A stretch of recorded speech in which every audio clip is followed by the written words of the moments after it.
Kremer, quien va a dar una conferencia que es un vistazo científico a la difícil tarea de empaquetar. ¿Qué tal? Supongo que me subo aquí para que se escuche hasta el fondo. Voy a comenzar la plática viendo qué significa empaquetar desde la definición de diccionario, porque digo, aquí en México quizás todos tenemos una misma definición, pero no todo Latinoamérica, entonces me dio un poco de risa ver que en algunos casos significa cometer un delito y cosas así chistosas. Entonces, para asegurarme que no haya duda para todos, pongo qué es empaquetar, y pues empaquetar es meter en un paquete. ¿Qué es un paquete?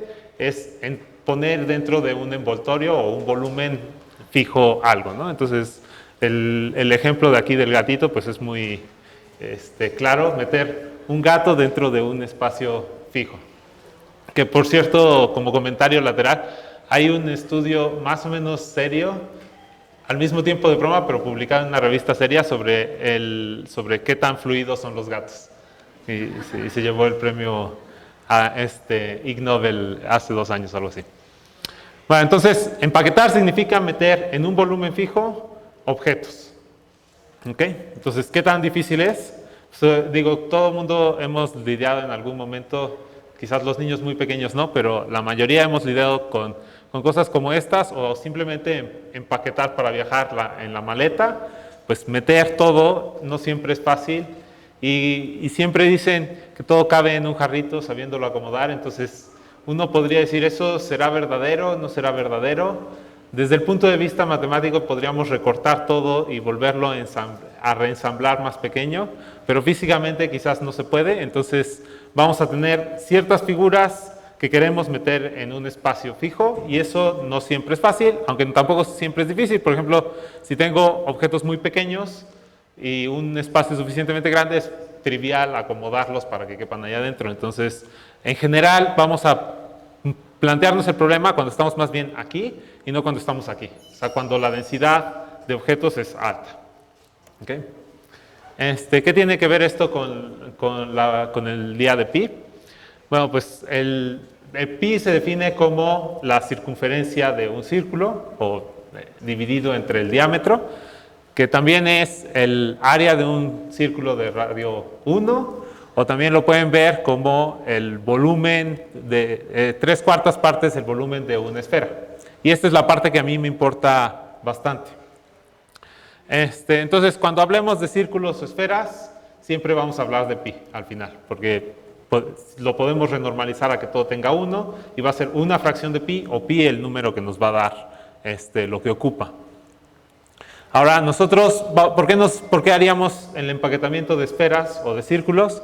Pues porque lo que nos interesa en general, yo soy físico, entonces a mí como físico me interesa mucho poder empaquetar átomos para ver en qué momento ya no se pueden meter más átomos en un lugar, que sería como la densidad máxima a la que puede llegar un sistema, y en el proceso de empaquetar vamos a pasar de un gas a un líquido y de un líquido a un sólido. Entonces, entender esa parte es más o menos importante. Y los átomos en general los podemos modelar como esferas. Ustedes como químicos seguramente lo saben perfecto. En particular, los átomos de los metales son esferas duras como balines. Entonces, pues empaquetar esferas duras es equivalente a ver la transición de fase de un metal. Entonces es más o menos importante. Ok, voy a comenzar con el caso más sencillo que se me puede ocurrir. Es trivial, pero es solo para ir entrando en qué queremos hacer. Entonces, en vez de tomar una cosa tridimensional, voy a tomar una cosa unidimensional, que sería como proyectar el frasco del jarrito a un segmento, y mis esferas pues serían también un pequeño segmento. Y aquí la pregunta es, ¿cómo empaqueto lo mejor posible? Pues simplemente tengo que poner una esfera tras otra, o sea, un segmento tras otro, hasta llenar lo más que se pueda, y me va a quedar quizás un espacio que ya no puedo llenar, y ese es el mejor empaquetamiento. Es trivial, pero nos va dando una idea de qué es lo que queremos hacer. Entonces, cuando tengamos una cosa en 2 dimensiones, la idea va a ser similar. Vamos a tratar de acomodar los discos y pegarlos lo más posible. Ahora, si estamos en el caso de 2 dimensiones y no tenemos esferas, que en una dimensión no tenemos otros objetos más que segmentos, entonces no está difícil, es la solución general la que pusimos aquí. En el caso de 2 dimensiones, la cosa se puede complicar realmente mucho. Depende de la forma de los objetos y de hecho es un problema que le dicen NP completo, o sea, no se puede resolver ni siquiera numéricamente en un tiempo razonable, sino es un tiempo exponencial lo que se va a tardar una computadora en resolverlo. Así que el acomodar objetos raros en un espacio fijo puede ser tan complicado que ni siquiera numéricamente lo podemos resolver. Ahora vamos a una cosa más sencilla, que son las esferas, o discos en este caso. Por supuesto, si yo pongo cuadrados es más fácil, pero no me representa nada interesante en la física. Entonces, ese caso es trivial, pero no me interesa porque no me sirve de mucho. Entonces me paso al que sí me sirve, que serían esferas, o discos, pues, en el caso 2-dimensional. Y suena también más o menos como intuitivo que la forma de acomodarlos es en este arreglo, en el hexagonal. Unos quizás podrían tener dudas entre el cuadrado, pero rápidamente haciendo cálculos de geometría van a llegar a que este es más denso. Y uno pensaría, pues ya es una solución que debería de existir desde hace mucho, pues la verdad es que no existe desde hace tanto.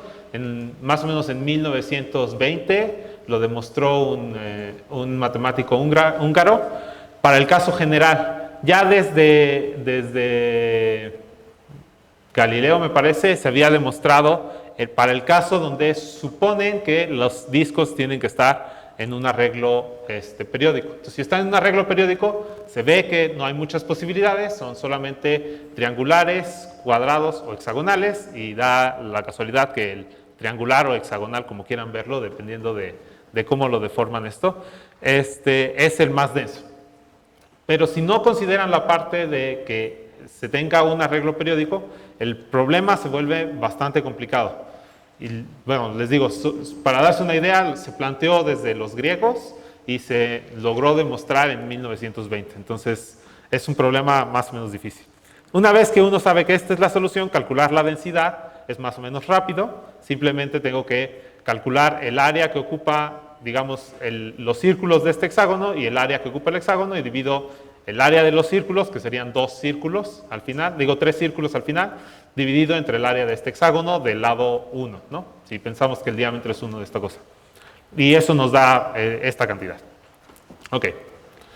Ahora, ¿qué tan correcto estaría con lo experimental? Digo, como químicos y físico que soy yo, pues siempre las ideas tienen que ser correctas experimentalmente. Eso lo hice ayer en la madrugada, o más bien hoy en la madrugada, el videito, para probar que es de verdad, cuando uno trata de comprimir un fluido de discos duros, y pues las monedas son bastante duras, entonces funciona bien, lo que va a generar es un arreglo hexagonal.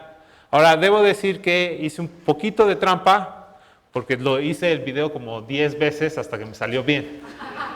Tiene muchas dificultades, aunque no parezca, al hacer el experimento, porque las monedas, cuando uno las presiona mucho, se levantan y terminan dañando el experimento. Entonces, lo que uno tiene que hacer es acomodarlo muy homogéneamente. Entonces, lo hice varias veces, el experimento de lanzar las monedas y acomodarlas, hasta que ya no me pasó que se atoraran y se levantaran. Entonces, hice un poquito de trampa en ese aspecto, pero si uno lo hace con cilindros más grandes, que no tengo, sí funciona. Uno puede presionar suficiente y pasa este efecto, ¿no?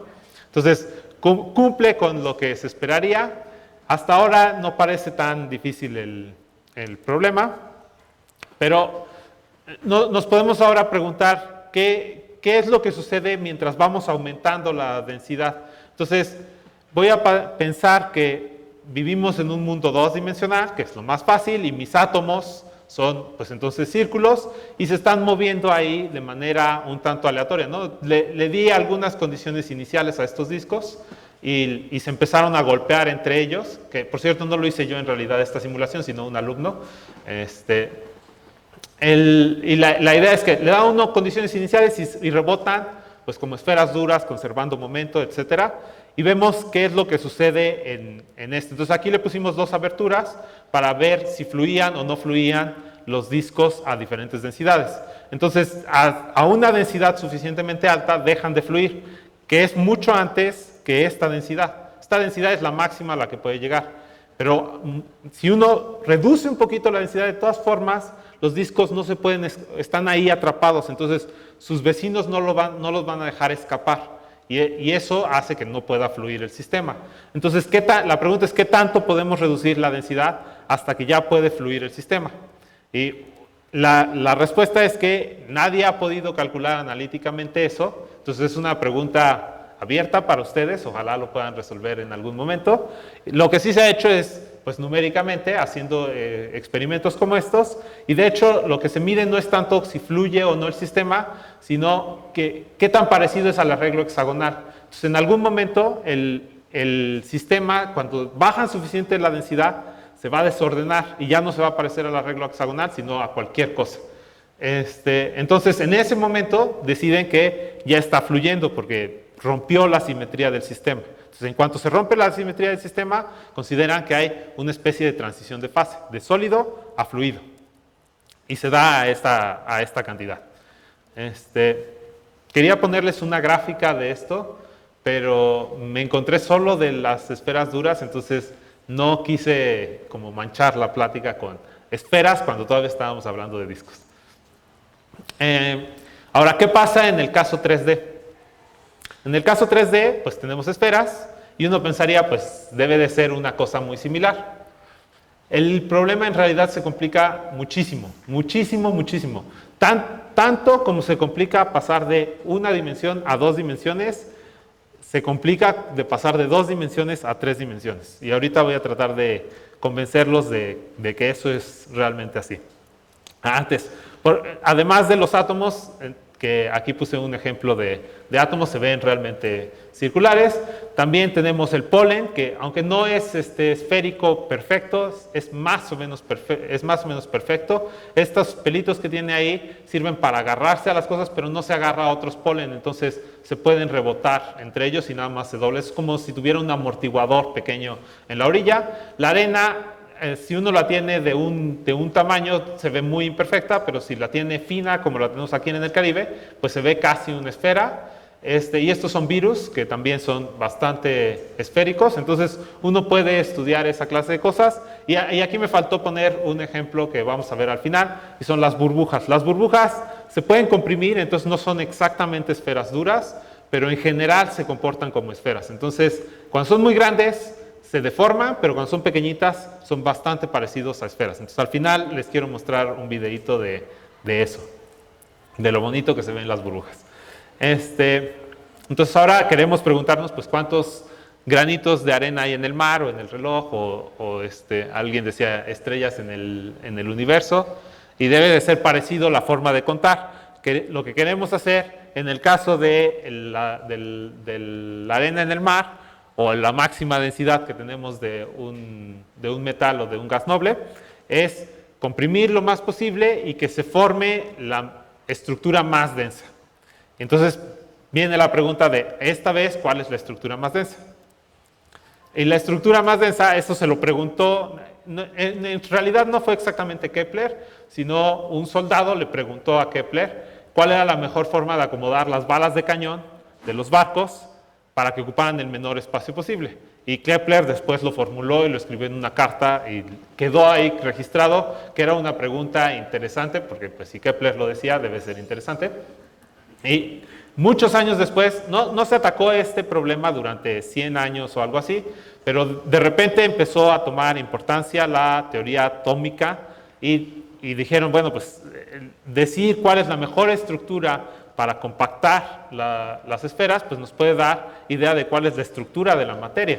Y la mejor estructura es lo que ya descubrieron los verduleros o fruteros del mercado, y es acomodar las naranjas en esta forma. O sea, voy a comenzar con poner 3 naranjas juntas y encima le pongo 1. Y luego puedo podría continuar rodeando esas 3 naranjas, que es lo que me da como triángulo, y encima pues voy a rodear voy a tratar de poner las 3 que me quepan de naranjas y arriba le pongo una y así sucesivamente. Voy generando esta especie de pirámide.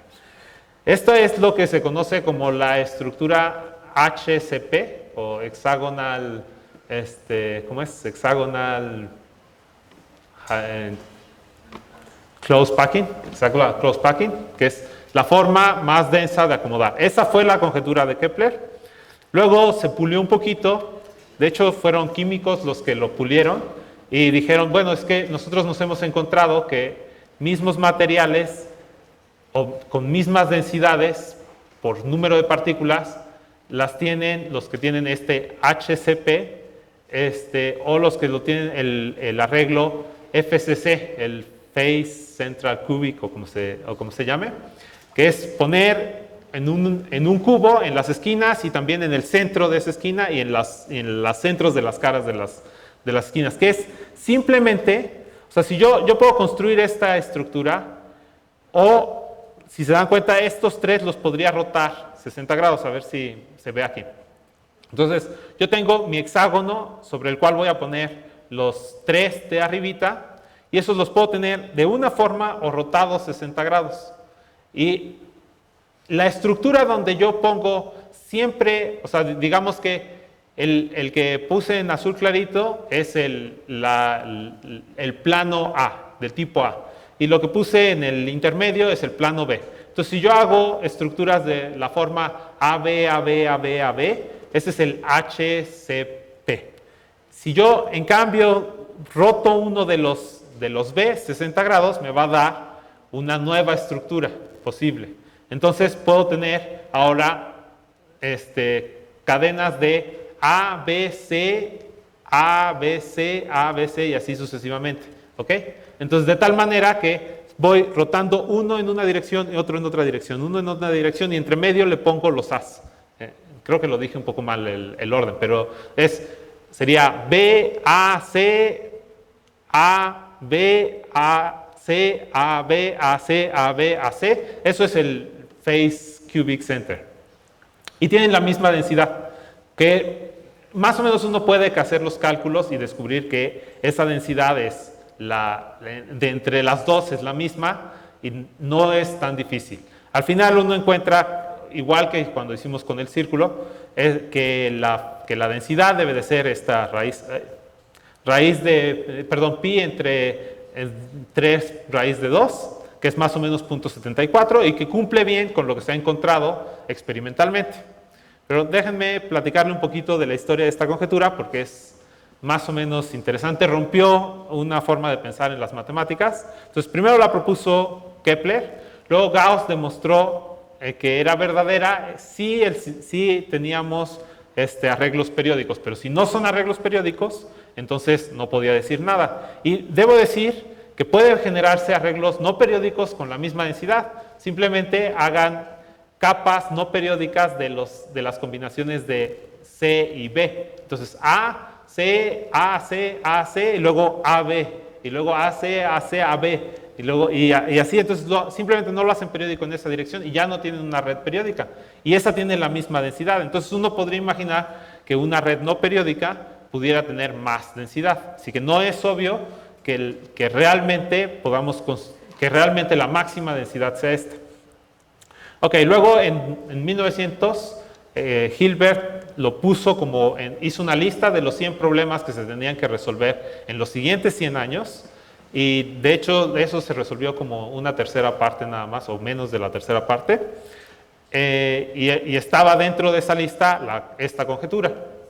En el 53 el mismo matemático que demostró lo del caso bidimensional, que es Laszlo Felles, logró demostrar que se podía reducir a un número finito de casos. Era gigante, eran de 2000 y tantos casos, pero era finito. Entonces, hacer 2000 y tantos cálculos grandes no los hace una persona. Así que en 1994, un matemático canadiense se le ocurrió que podía utilizar las computadoras para demostrar eso. Y no lo hizo numéricamente en el sentido de aproximar las cosas, solamente revisó las combinaciones posibles y eso sí se puede hacer exacto en la computadora. Entonces, en 1994 lo propuso, hizo su primer programa y envió su artículo, y apenas en el 2017 se acaba de aceptar su artículo. Entonces, creo que es el artículo que más tiempo ha pasado en revisión, y la razón es que primero desconfiaban del hecho de que usara computadoras, entonces eso fue un como breakthrough de las matemáticas, es decir, ya podemos utilizar computadoras para hacer demostraciones, pero después revisar el código fue bastante largo y lo rechazaron, se peleó miles de veces, se peleó con otro que decía que ya había tenido la demostración, en fin, tiene una historia larga y tediosa, pero creo que vale la pena revisar un poquito de cómo fue el proceso, porque da una idea de cómo es actualmente, cómo se hacen las matemáticas actualmente, ¿no? Que ya no es solamente lápiz y papel, sino se incluye la computadora con cálculos estrictos, lo cual no siempre es fácil computacionalmente. Ok, ahora, ¿qué pasa en los experimentos? Si uno mantiene el sistema más o menos a bajas densidades, pues las esferas se ven desordenadas, y si uno lo aplasta lentamente, y esta parte es importante, que se aplaste lentamente las esferas, se va a formar el FCC o alguna versión de estas de la conjetura de Kepler. Entonces, por ahí cumple razonablemente bien, excepto que a veces no se aplasta tan lentamente, o sea, no se incrementa la densidad tan lentamente de los materiales. Si uno no aplasta lentamente o no aumenta la densidad lentamente de las esferas, entonces llega a una estructura desordenada con una densidad más baja, pero que ya no se puede aplastar más. Entonces, ninguna esfera se puede mover más. Entonces, esto lo hizo igual otro estudiante para mí, y se ve que está ya una densidad altísima, casi igual que la máxima densidad, es 0.87 y el otro era 0.90. Y, perdón, está en 0.67 y el otro era 0.74. Y de todas formas se ve muy desordenado. Entonces ya debería de verse ordenado, pero no se ve. Y no solo no se ve, sino que uno ya no lo puede aplastar más. Ya están todas las esferas en contacto con otras, de tal manera que no se pueden mover, porque si las movemos tenemos que encimar las esferas. ¿Ok? Entonces eso genera como un conflicto serio en la forma de pensar de los físicos, y entonces se remiten ahora a experimentos no numéricos, sino experimentos en la vida real. Entonces, con algunos metales, creo que esto lo hicieron con cobre, revisan cuando bajan la temperatura, que es equivalente a aumentar la densidad de un fluido, cómo se ve la estructura. Entonces, primero ven cuando está líquido, se ve desordenado, le van bajando la temperatura y se pasa a ordenar. Entonces, en este punto es cuando tendría la transición de fase. Pero si le baja la temperatura a una velocidad muy rápida, lo que obtiene es otra vez un sistema desordenado que se parece mucho al del líquido, pero tiene una densidad mucho mayor. ¿Ok? En cambio, si yo lo hago de manera lenta, y cuando digo de manera lenta es bajarle la temperatura en los estándares normales, más bien de manera rápida es lo que es sorprendente, es más o menos como 1000 Kelvin por segundo, lo que se tiene que bajar. Entonces, en microsegundos le bajan la temperatura de los 400 o 600 grados que esté hasta temperatura normal. Y con eso producen estos vidrios de metal. O si le bajan a una temperatura normal, o sea, a 1 Kelvin por segundo, pues van a lograr tener un arreglo cristalino. ¿Ok? Entonces, ahora que explicar un poquito sobre los arreglos cristalinos. Los arreglos cristalinos significa que van a estar de manera periódica y por lo tanto esperaríamos que se cumpla la conjetura de Kepler y que estén en FCC o en HCP siempre. ¿Qué es esta parte de la transición? Bueno, pues seguramente ya conocen bien este diagrama de temperatura contra presión, donde normalmente estudiamos más esta parte de aquí, que nos separa el gas del líquido, pero aquí estamos estudiando de líquido al sólido, ¿no? Entonces, si nosotros nos pasamos lentamente por aquí, vamos a tener la transición de cristalización normal. Ahora, si uno se va a los fundamentos de la física para estudiar las transiciones de fase, se encuentra con que siempre tiene que llegar a un cristal y siempre tiene que haber una transición de fase. Entonces, que no se llegue a un cristal, que se llegue a una cosa desordenada, de alguna forma golpea a los fundamentos de la física, porque nos dice, hay algo nuevo que no están viendo.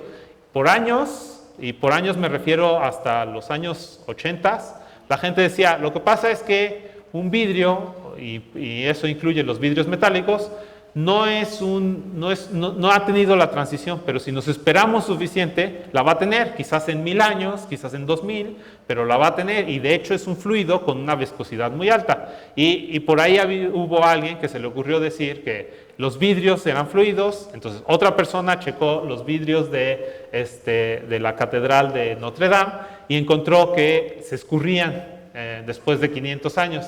Pero alguien más intrépido checó todos los vidrios, porque esta persona, la primera, que no recuerdo su nombre, checó solamente un par de vidrios de la catedral. Digo, no es fácil pedirle a la catedral de Notre Dame que le ceda los vitrales para checar si abajo está más ancho que arriba. Pero después, el segundo que checó, se encontró que había un par de vidrios que estaban más anchos arriba que abajo, y pues como las cosas no pueden escurrir hacia arriba, de ahí se concluyó que no escurrían, que era simplemente una forma en la que tallaban el vidrio para formar el vitral. Entonces, esto es muy importante, que quiero dejarlo muy claro: los vidrios no escurren. No hay nada que demuestre que escurran. Después de miles de años no escurren. Entonces, aceptar eso ha costado mucho trabajo, porque de alguna manera rompe la teoría de la física estadística que predecía las transiciones de fase. Y que, o sea, todos estábamos contentos con que de aquí a acá se genera un cristal. De repente no se genera, es un problema. Y es un problema fuerte que hace que, digamos, la física estadística debe de tener un error.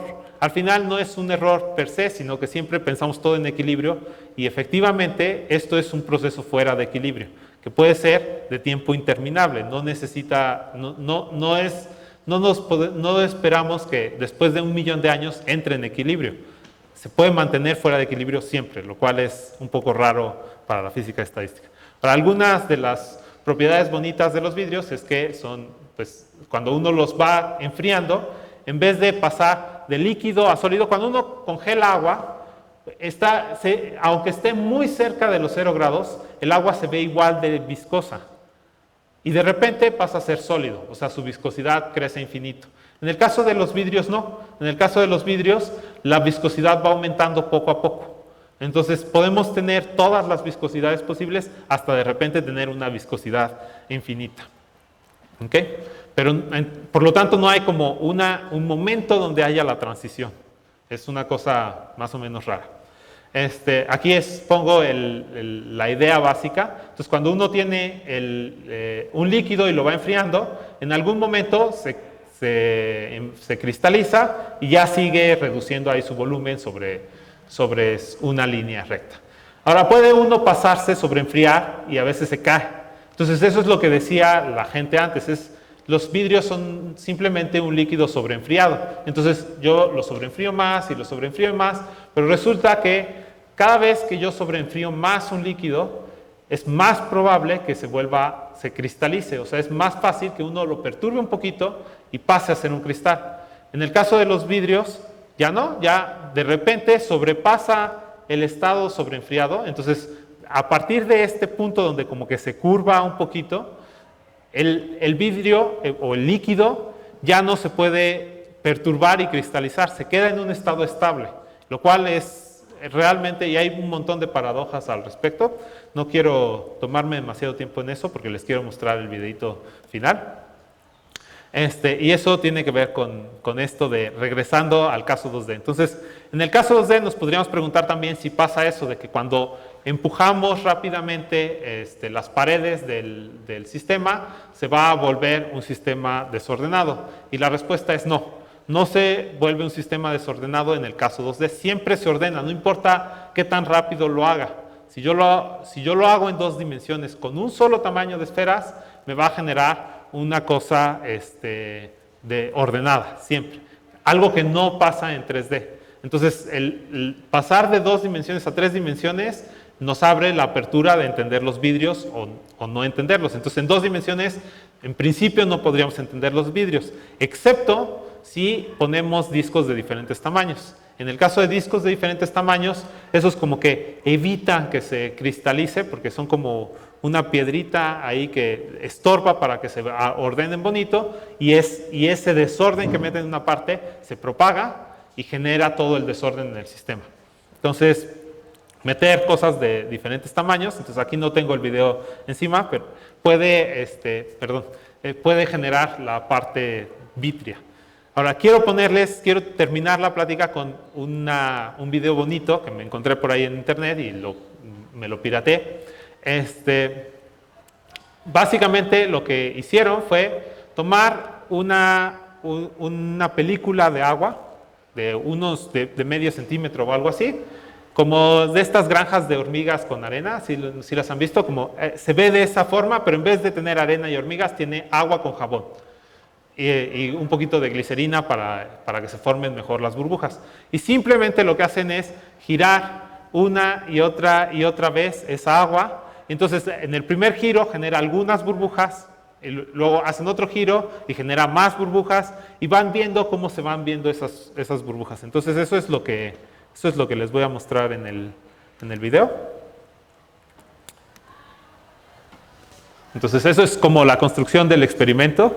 Simplemente se pone su ventana que en el centro se le pone líquido, donde tiene el agua, la glicerina y el jabón, y se hace girar.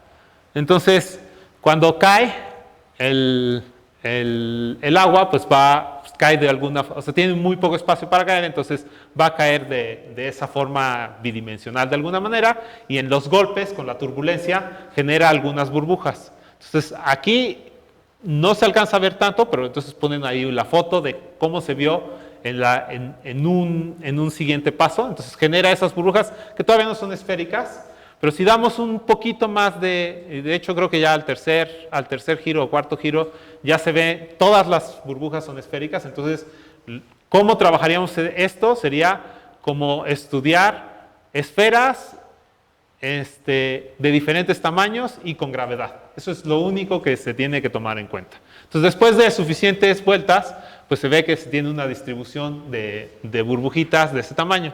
Entonces, a este grupo de artistas, creo que eran más que científicos, sí eran científicos, pero lo que hicieron fue muy bonito. Lo que se les ocurrió es seguir la trayectoria de las burbujas y dibujar con diferentes colores las diferentes velocidades de las trayectorias de las burbujas. Entonces, eso es el siguiente paso. Y me dicen a qué les recuerda el dibujo final, ¿no? Entonces, quizás incluso ya ahorita, si se imaginan por dónde están yendo las burbujas, les puede dar una idea de...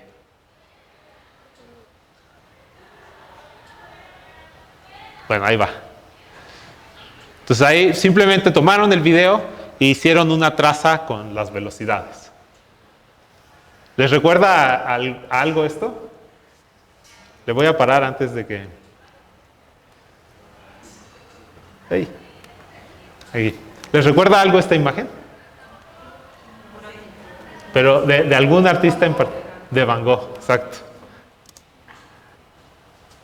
Esto lo hicieron porque hace unos años también del Instituto de Física, de hecho, unos investigadores se pusieron a estudiar las pinturas de Van Gogh y de diferentes pintores, y descubrieron que Van Gogh era el que mejor captaba la turbulencia. Entonces, ellos decidieron pues, estudiar la turbulencia, ¿no? Entonces ahí compara cómo es la noche, cómo es la percepción de la noche de Van Gogh y cómo es la imagen, ¿no? Esto, digo, no tiene algo de... Sí tiene algo de ciencia, pero sobre todo es artístico, que a mí me gusta remarcar que las matemáticas no son solo para estudiar ciencia, sino para hacer arte también, porque son bonitas en general. Y pues ya, eso es todo, no sé si tengan dudas.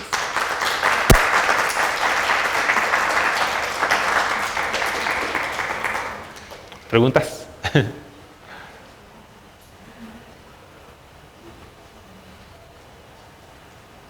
Vamos. ¿Alguna duda que tengan sobre los vidrios?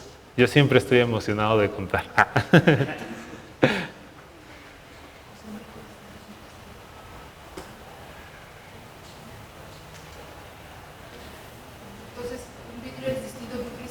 Sí, sí, totalmente. O sea, la estructura atómica de los cristales es periódica y la de los vidrios es totalmente desordenada. Entonces, de hecho, hay una confusión en el lenguaje coloquial, porque le dicen cristal a cosas que no son cristales siempre. Digo, los cristales amatistas, y eso sí son cristales, pero las copas de cristal son vidrio en realidad, que le echaron plomo para que brille más. Entonces le llaman cristal solo porque brilla como cuando tienen un diamante por el plomo, pero en realidad no, pero en realidad es un vidrio. El diamante sí es un cristal, sí. ¿Es más estable uno que otro? Digo, si le preguntan a cualquier físico que no se dedique a vidrios, va a decir, sí, es más estable el cristal. Yo digo que no. Yo digo que es tan estable uno que otro y experimentalmente eso es lo que vemos. La teoría nos dice, no, el de mínima energía es el cristal y un cristal concreto además. Entonces, en el caso del carbón debería de ser el grafeno, entonces todo debería de caer al grafeno en el futuro. Pero lo que vemos en la práctica es que los vidrios pueden ser tan estables como cualquier cosa. Se encuentran vidrios de la edad del universo y no sé si de la edad del universo, pero la mitad de la edad del universo o algo así, y siguen siendo el mismo vidrio, entonces realmente no fluyen ni nada y son tan estables como esperaríamos. ¿Sí? Una barra de metal se enfría muy lentamente en el proceso convencional de una fundidora. Sí. Metal hierro. Sí. Sale una varilla. Sí. Cuando hace uno un enfriamiento violento del metal, que se fundió ese momento, sale la misma varilla. Entonces, cuando uno las ve, no hay diferencia. Es que... Sí. Es que todavía no llego a la pregunta. Ajá. No hay diferencia aparente. Entonces, cuando uno quiere serruchar el metal bien tratado, Sí. lo corta uno perfectamente sin problema. Cuando uno quiere serruchar el metal en plomo Sí. a través del enfriamiento violento, no se puede. Sí. Se rompen las cejas. Sí. ¿Cuál es la razón? Bueno, digo, en el proceso de templado, en el caso del fierro muy concreto, tiene que ver con el carbono que a veces le cae, entonces se vuelve parte acero en realidad, y por otro lado se pueden formar policristales, entonces tiene como varias direcciones, en un caso tiene una sola dirección, entonces si uno le atina a la dirección de corte es más fácil, y si tienes varias direcciones, pues no le puedes atinar a la dirección de corte porque siempre te va a tronar. Entonces es una combinación de ambas cosas, porque la parte del carbonizado, ¿cómo se llama? No, vulcanizado, sí, que es para el templado del acero, te genera esa parte. Y la otra es la parte de que generas policristales en todas las direcciones, entonces el corte es más difícil. Y se me ocurre otra cosa extra, y es que cuando uno hace esta parte del enfriamiento brusco, ahora que mencionaste el templado, muchas veces lo que se hace es se vuelve a calentar y luego se vuelve a enfriar y a calentar y enfriar. Y ese proceso puede acomodar muy bien las estructuras. Entonces, incluso pueden meterle oxígenos adecuadamente, carbonos adecuadamente y termina siendo una varilla muy resistente por eso. Ahora, en esos casos no se logra hacer vidrio.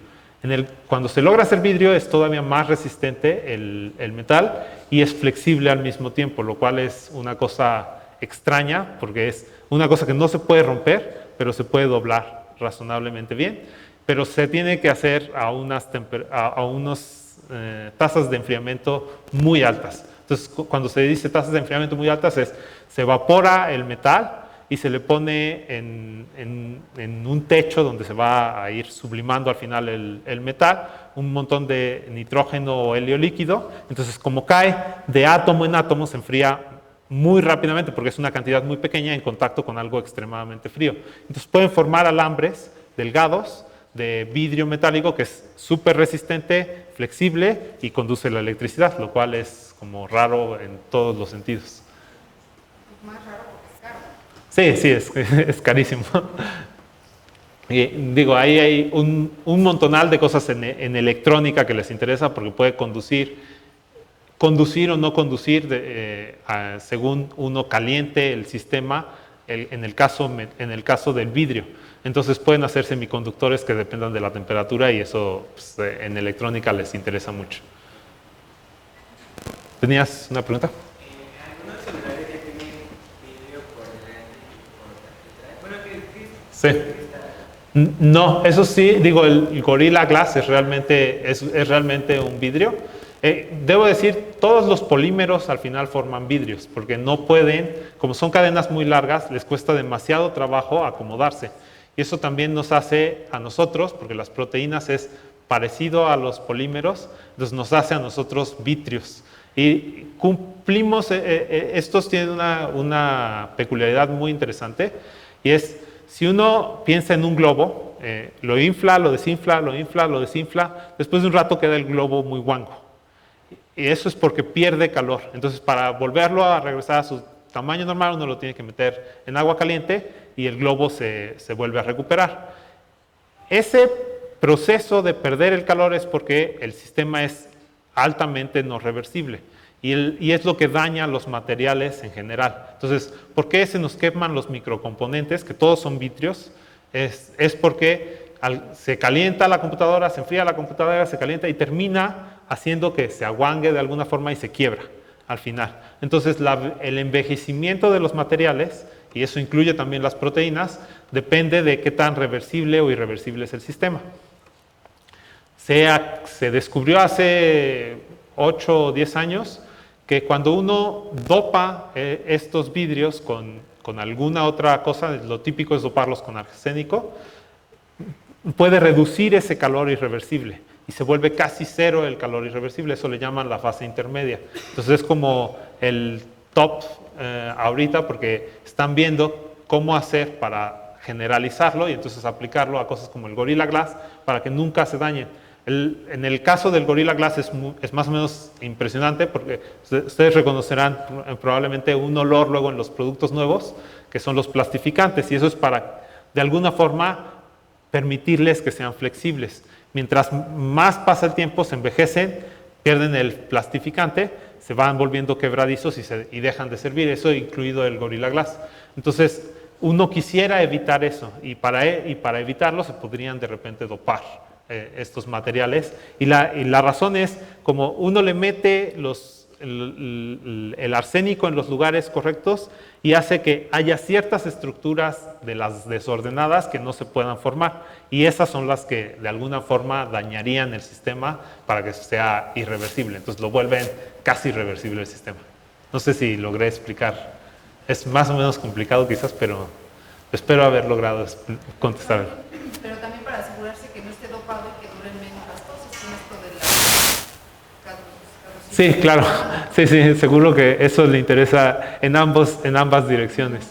Que hay una parte extra, y es, si uno puede producir vidrios dopados con metales que se vuelven más reversibles, pero además eso implica que conducen mejor iones. Y el sueño ahorita es lograr si conducen mejor iones, pueden hacer baterías. Y esas baterías serían baterías de estado sólido. Entonces, ocupan mucho menos tiempo, mucho menos espacio, pero sobre todo ocupan mucho menos tiempo en recargarse, porque se vuelven, o sea, la transmisión dentro de un líquido, al final en un líquido tiene muchas colisiones los iones, y eso hace que pase lentamente de un punto a otro, y por eso se tarda en cargar una batería. Pero si uno pone una cosa que es sólida, puede tener como un camino muy definido, y ya que de alguna forma descubrió el ion por dónde ir, no se va a atorar ya nunca. Entonces, de alguna manera, uno puede cargar más rápido las baterías, o sería el sueño, cargar baterías de estado sólido. Todavía no se logra del todo, pero están en buen avance, creo. ¿Más preguntas? Bueno, pues creo que entonces es todo.